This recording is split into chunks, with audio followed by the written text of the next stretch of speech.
Hi, Sandy Tambo with Windermere here today for my weekly update. And today I have Shawn McCord here.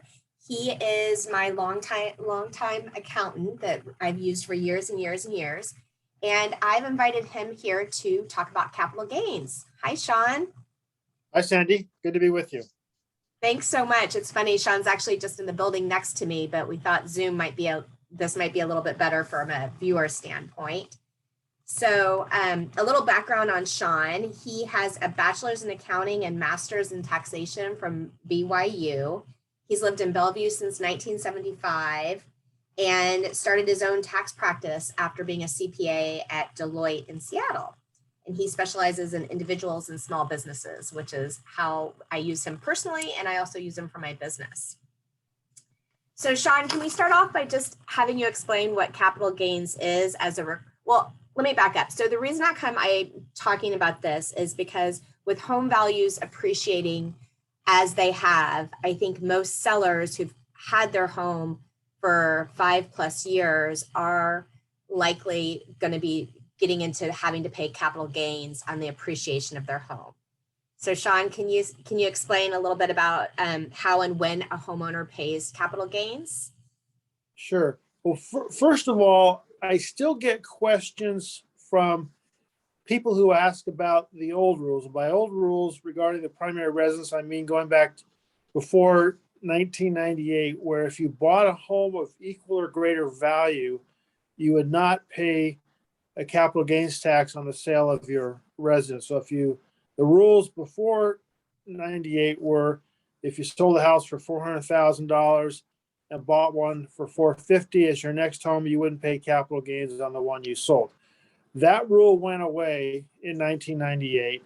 And now it simply is, if you've been in the home for at least 2 years as your primary residence, that's 2 years in the last 5 years, day of sale, look back 5 years.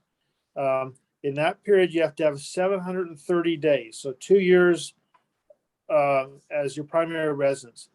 If you meet that requirement, you can exclude $250,000 of gain, $500,000 if it's a married filing joint return. And there really is no way around that, whether you buy your next home or rent your next home or whatever, that capital gain is payable there.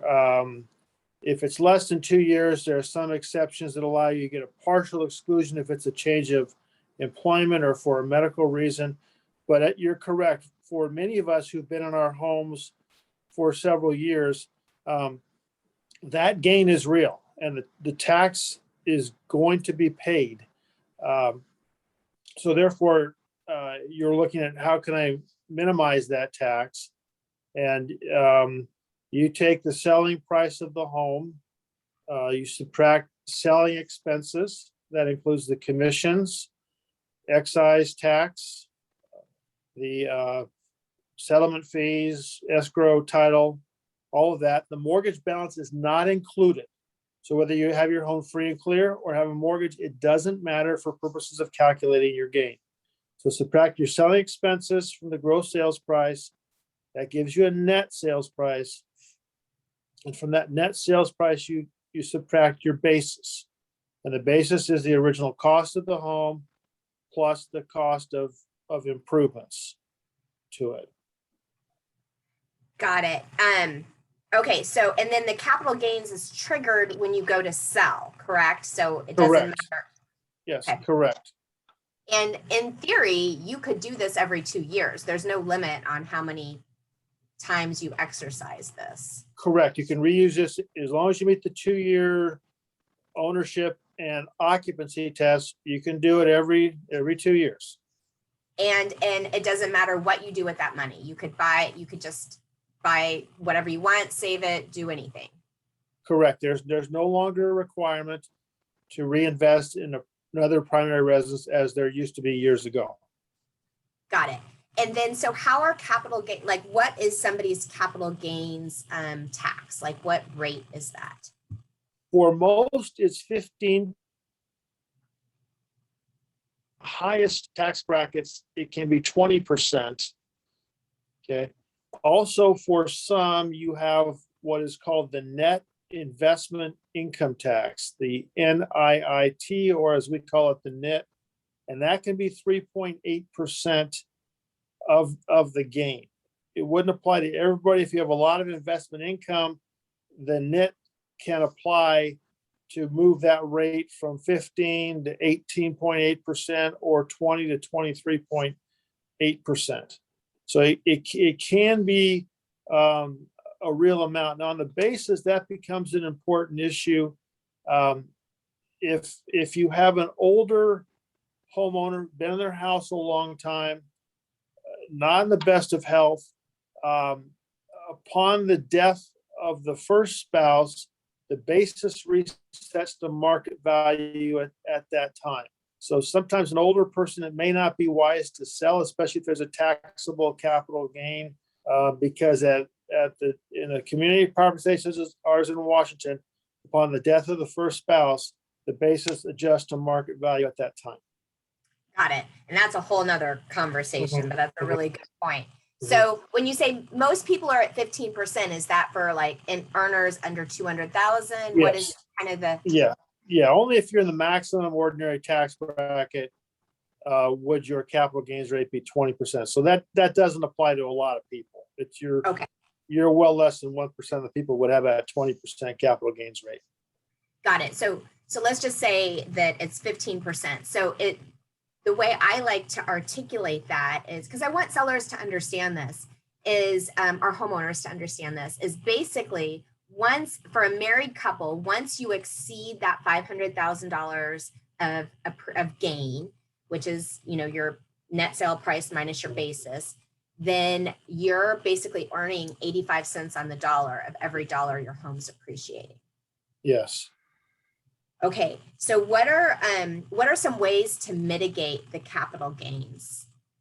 Well, the real way is to make sure you have good records of all of the improvements you've made to the home that would go into basis. Now, if it's a repair, that doesn't go into your basis. So painting, cleaning your carpets, that's a repair. That doesn't get you anything in terms of basis.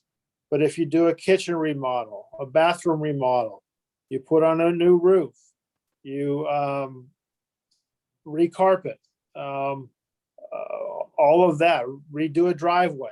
What about like a hot water tank? Yeah, I would include that because that becomes part of the home. It's obviously a costly item, so I would include that. And many people they'll try to argue that really is an improvement. And so, as long as it's not a blatant repair, then include it. Also, I believe have the records, have the receipts, and then before you vacate that home, to me, it's a good idea to take a lot of pictures of the home condition as you're leaving it. So you have the visual proof that, yes, I remodeled the kitchen. Look how wonderful it is. Yes, I redid the bathroom. Look how great it is. Look at the brand new roof I put on the home before I sold it. That becomes your visual proof that you did these things along with your receipts. That is, the IRS will leave you alone if you have that good detailed records.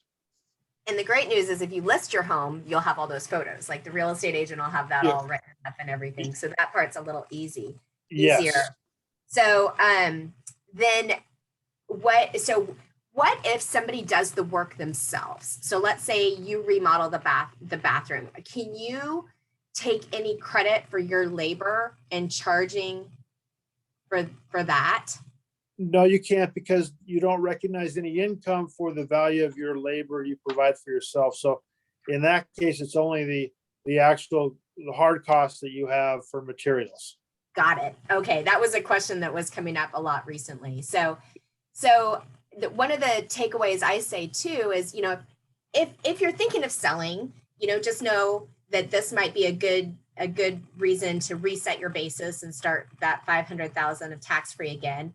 Or if you want to stay in your home, really any kind of improvement you're doing is kind of 85 cents on the dollar, a little bit. Yeah, yes, it is. You enjoy it while you're there, and then you'll save a little bit on the capital gains tax when you do sell the home. Right. Well, thank you, Shawn. I want to keep this a little bit on the short side. I know you and I could talk for hours on this. So I'm going to stop. So hang on. I'm just going to stop the recording because I want to ask you a few more questions. Okay. And thanks everybody for tuning in. And hopefully I'll bring another one of these. Thank you. Bye.